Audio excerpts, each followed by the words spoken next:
Olá! Hoje nós estamos aqui com o Dr. José Cardoso. Ele é advogado, ele escreveu um livro pela editora Hércules, mas vocês vão ficar assim, bem interessantes, vocês vão achar bem interessante o assunto, porque ele não está falando sobre advocacia.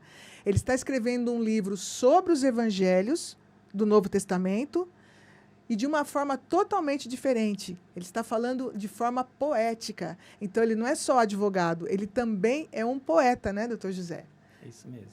E hoje eu vou falar, então, eu vou pegar aqui o livro dele algumas vezes, para vocês entenderem como que é o trabalho dele, como que ele exerce esse trabalho de criar poesias com o Novo Testamento. Então, doutor José, eu sei a história do livro, porque eu já li, mas eu gostaria que você contasse para as pessoas como foi que você chegou a escrever um livro em poemas, em forma de poema, e sobre o Evangelho. Eu sei que os advogados eles têm muita facilidade para redigir um texto, levantar uma tese, fazer uma tese, porque isso já faz parte do seu dia a dia, né? Agora, juntar essa qualidade da sua profissão com a poesia, como que foi isso? Olá a todos. Foi um desafio, na verdade, e foi num período desafiador, porque nós estávamos em plena pandemia, e aí eu estava em casa e comecei a ler o Evangelho, porque é o que estava me fortalecendo naquele período que todos sabem como foi. Então, eu tive essa percepção de colocar o que eu sei na parte do direito, como advogado, de escrita. Eu comecei a ler e eu pensei, eu conheço pessoas que não gostam de ler a Bíblia. E eu perguntei, por quê? Porque eu acho muito complexa, muito difícil, enfim, com vários motivos negativos. E eu associei a isso ao que eu gosto, que é fazer rimas. Eu adoro versos, rimas, prosas. Então eu falei, por que não? Porque um livro que possa trazer a base que eu entendo que deve ser para todos, que é o Evangelho, em forma de rima, de prosa, de poesia, para ficar uma sonoridade mais aceitável na hora da leitura. E o advogado e o poeta, eles se comunicam bem? Não é um conflito entre eles? Eu achei que poderia atrapalhar, mas acho que até somou, porque no meu dia a dia, eu utilizo muito a escrita. E eu comecei a introduzir essa parte de rima, e eu até uma sustentação oral, eu acabei fazendo ela em forma de versos para o tribunal. Foi até diferente, recebi elogios dos desembargadores pela forma com que eu apresentei a sustentação oral, e eu comecei a perceber que parecem antagônicas, mas, na verdade, uma pode complementar a outra e ficar um trabalho mais eficaz. Mais ou menos você já me respondeu aqui, mas assim, além de poemas, ou quais são os poetas que você mais gosta? E além de poesia, qual outro tipo de leitura, sem ser o Código Penal, que você também gosta de ler?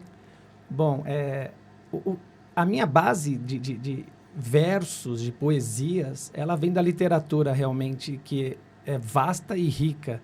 Eu cito até, para não ficar muito cansativo aqui, temos Machado de Assis, Olavo Bilac, Alta de Souza.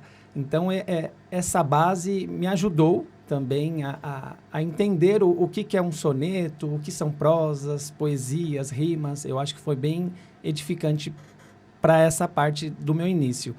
Agora, com relação a livros também, não necessariamente só de prosas, eu também gosto muito de fazer a leitura de livros espíritas, até pela minha espiritualidade. Tá certo. Eu vou ler aqui o prefácio do seu livro, porque no prefácio, ele já criou um poema para o prefácio. Então, eu acho isso bem interessante para aqueles que gostam de poesia, que querem exercer essa criatividade, têm alguma dificuldade, para se inspirar, para ver como que até um prefácio de um livro pode ser feito em forma de poesia. Tá bom? É onde ele fala... Até tem uma um verso, né? Um verso, né? Aqui na apresentação, na televisão. Como se trata de uma obra em sonetos, em rima faço-lhe a apresentação. Versos com 2 quartetos e tercetos, métrica decassílaba padrão. Linguagem de fácil aceitação, Bíblia Sagrada, partes principais, releitura, pontos fundamentais, trazendo ao leitor plena reflexão. O diferente pode causar estranheza, mas os versos podem suavizar, soando cânticos de rara sutileza. Findo esta ritma e introdução, que possa edificar e Deus abençoar, aprecie este livro sem moderação. Eu adorei, porque ele já começa o livro trazendo para a gente um poema sobre a própria criação, como ele foi feita a criação do livro, né? E você disse que você é espírita. Você também é advogado. Tem o dom da escrita através da poesia. Mas eu gostaria de saber quais as suas influências assim, pessoais. O que te influenciou a criar... Não a pandemia. A pandemia foi um fato que afetou todas as pessoas de formas diferentes, né? Mas o que foi em você que te despertou esse interesse pessoal pela poesia mesmo?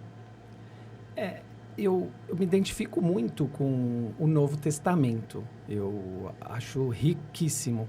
E eu queria realmente fazer algo diferente, porque assim, eu achei que poderia ser feito um presente para o leitor, dele conseguir somar o que é bíblico, a nossa base bíblica, com algo diferente, que poderia até trazer jovens, crianças, enfim, toda a gama de idade para entender o que é o Evangelho, o que é a base espírita para todas as pessoas. Então, eu tive esse insight, assim, eu falei, eu preciso fazer isso.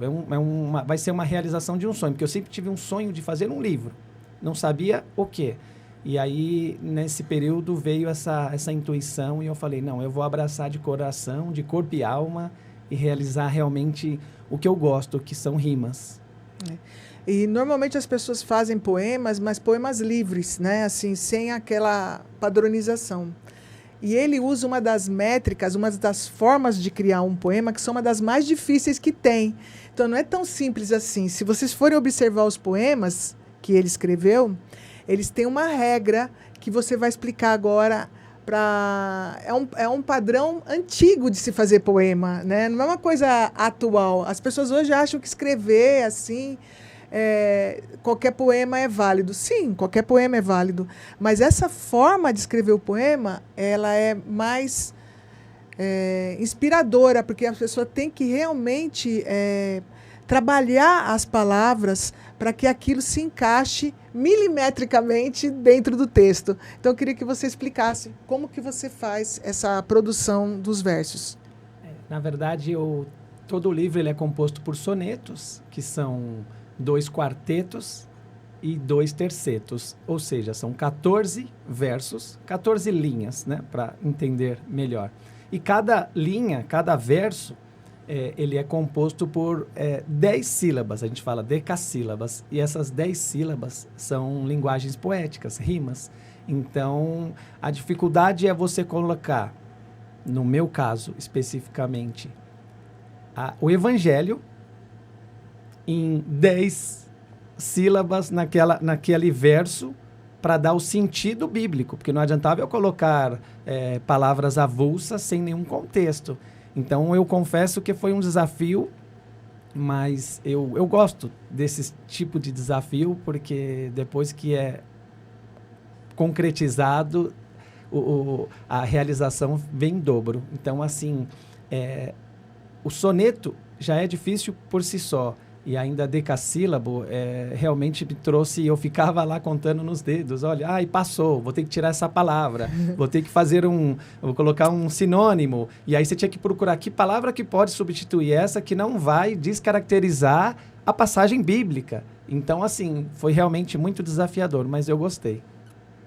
Eu vou ler agora um poema, porque eu escolhi esse, não porque esse é o mais lindo.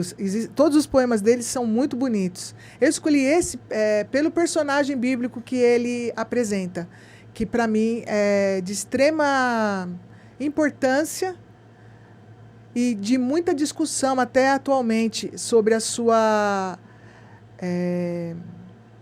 sobre o seu papel real dentro dos evangelhos, né? Existem muitas discussões a respeito disso, principalmente agora com as descobertas dos manuscritos do Mar Morto, de Nag Hammadi. Essa personagem ela passou a voltar a ter um destaque que provavelmente ela teria lá nos primórdios do cristianismo, que é Maria Madalena, ou Maria de Magdala, como ele apresenta aqui no texto.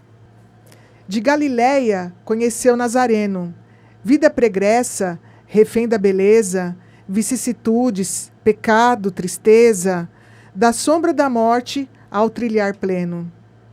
Foi a mais próxima de Jesus na terra, seguidora fiel, assim permaneceu, revelando o amor que se aferra no Calvário, ao pé da cruz, entristeceu. No sepulcro, viu anjos celestiais.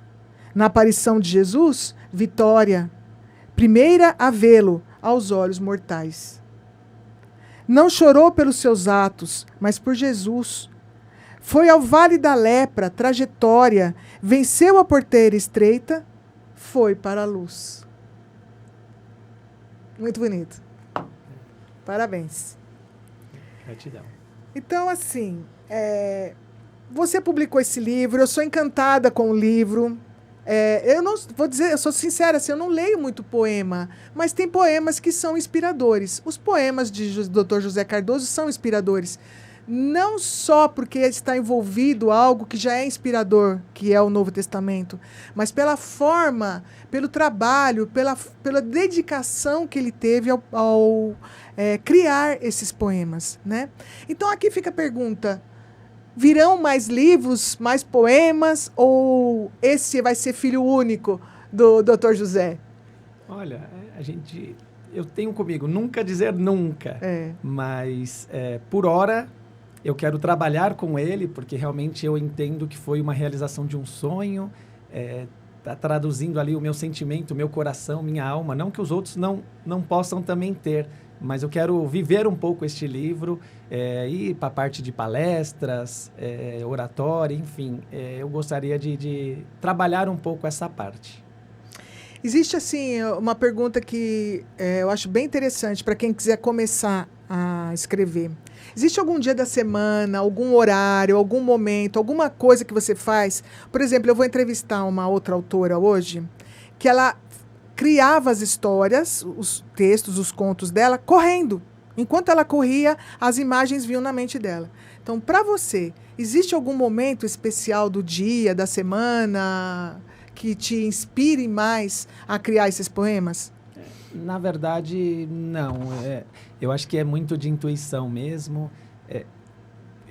A partir do momento que eu leio um texto, e aquele texto, para mim, se torna revelador, produtivo, eu acho que ali já vem, o momento certo para, às vezes, criar uma rima, verso sobre aquele contexto. Então, na verdade, eu não tenho horário, um dia...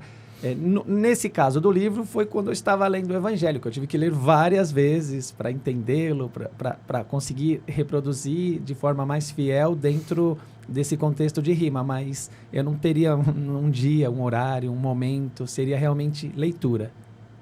Muito bem. O seu livro ele está à venda nas redes sociais pelo site da Editora Hércules, né, que é financiadora, patrocinadora aqui do Estúdio Hércules. Mas eu queria saber se você, como que você está nas redes sociais, se você fala sobre o seu trabalho nas redes sociais, se você entende que existe uma importância de se trabalhar a mídia de uma obra, de um trabalho como esse, ou mesmo da sua vida profissional atualmente. Hoje em dia, nós temos que se render, né, às mídias sociais. Realmente é uma gama excepcional, mas eu confesso que eu sou um pouco mais pacato. Eu não sou aquela pessoa que publica tudo e todos. Então, eu tenho um pouquinho mais de reserva, mais dificuldade para estar publicando. A minha parte pessoal, de fato, eu já não gosto, mas eu sei que a profissional, ela tem que ter essa diferenciação, mas ainda estou galgando, trabalhando essa situação para que eu consiga realmente entrar nesse mercado midiático, vamos dizer assim, de corpo e alma, mas ainda eu confesso que eu estou mais devagar. A maioria dos autores, porque eu tenho uma certa experiência nisso, porque a editora já tem 13 anos, a gente acredita, eu também sou escritora, que a gente acredita não, a gente tem o desejo de produzir um livro, de criar um livro, criar uma história, criar um romance, criar um poema, fazer uma pesquisa, apresentar essa pesquisa. E a gente não coloca muita fé nas redes sociais. Só que nós estamos vivendo num mundo atual em que a divulgação ela é necessária nas redes sociais. E é por isso que eu estou trazendo os autores da editora Hércules aqui para serem entrevistados. Porque eu vejo que, não os da editora Hércules, porque a gente até faz um trabalho de mídia dentro das redes, mas que às vezes eles recebem aquele livro publicado e falam, e agora, o que eu faço com ele? Aí faz um lançamento, entrega para a família, para os amigos próximos, mas ele não trabalha aquele livro. Então, às vezes é uma obra maravilhosa, lindíssima, que não está sendo divulgada. Então, esse é o convite que nós fazemos aqui no Estúdio Hércules para vocês que desejam que seus trabalhos que já estão prontos, que eles saiam da gaveta ali, saiam do dentro do armário, você publicou, você acha, você dá valor, o livro tem contexto bom. Venha fazer uma entrevista para que o seu trabalho também fique nas redes sociais. É assim que você vai encontrar o público que admira o seu trabalho. Como nós estamos aqui tentando fazer uma forma de divulgação desse livro de poesia, porque o livro é um livro para poetas, mas não é só para quem é poeta, é para quem também ama o evangelho. Então, assim, são diferentes nichos de público que esse livro pode atingir. Mas se a gente não vier aqui contar para vocês que o livro tem valor, tem qualidade, e ele está à venda na internet, vai ser muito difícil para você que mora em Manaus, no Rio Grande do Sul, chegar até a conhecer esse trabalho, essa obra do Dr. José. Não é mesmo? E eu li e eu tive a minha experiência com o livro, mas eu queria saber se algum leitor seu te apresentou algo que também trouxe para você a mesma emoção, ele teve essa expectativa de trazer para você a emoção que ele teve ao ler o livro e isso te marcou bastante. Isso aconteceu em algum momento? Sim, eu tive 2 amigos que, ao lerem o livro, me relataram posteriormente que ele tirou uma foto, ele deixou o meu livro, junto com outro livro que ele faz Evangelho no Lar. Então ele falou, olha, já está ao meu lado, eu leio tanto um como o outro no meu Evangelho no Lar semanalmente. Então, assim, foi muito teve uma satisfação muito grande, assim, satisfatório, porque é uma realização de um sonho que visava, assim, trazer para as pessoas, para elas poderem tentar, de alguma forma, se edificar, como eu também estou em plena ascensão, querendo me edificar. E o segundo foi uma pessoa que não estava muito bem, ela abriu de forma avulsa uma página qualquer e apareceu uma passagem bíblica para ela que, assim, foi muito reveladora ao ponto dela se tranquilizar. Porque a Bíblia tem esse papel, né, de tranquilizar. E ali, lógico, não estou comparando meu livro à Bíblia, mas como são releituras da Bíblia, ela simplesmente folheou e abriu e trouxe uma tranquilidade, porque foi o que ela precisava ouvir de uma pessoa que ela estava sozinha, mas ali ela abriu e aquela passagem, aqueles versos, em forma de versos, trouxe para ela uma calma. Então, para mim, foi, assim, engrandecedor. Olha, esse seu trabalho, para mim, é inédito. Eu não conheço nenhum outro autor que tenha feito um trabalho associando poemas aos evangelhos. Então, eu gostaria de saber, você conhece algum outro autor que tenha feito isso? Eu, pelo menos, não chegou na minha mão nem na minha informação. Alguém que tenha tido esse ineditismo de juntar duas coisas lindas, que é a poesia e os evangelhos. Enquanto eu estava fazendo, né, essa obra, eu eu fui buscar na internet, falei, nossa, às vezes eu estou tendo esse trabalho e às vezes vão achar que eu estou fazendo um plágio ou coisa do... Eu procurei vários, de fato eu não encontrei, mas também não posso confirmar de forma categórica que não exista, mas eu não encontrei nenhum. Então, assim, isso me deu mais força para continuar e falar, eu quero fazer para ser, às vezes, o primeiro ou um dos primeiros a realizar dessa forma, e principalmente em forma de soneto e com métrica decassílaba. Muito bem. Posso ter esquecido alguma coisa para falar bem do seu livro. Teria alguma coisa que você gostaria de falar mais? Não, eu acho que foi bem engrandecedora essa nossa conversa. Gostei, agradeço.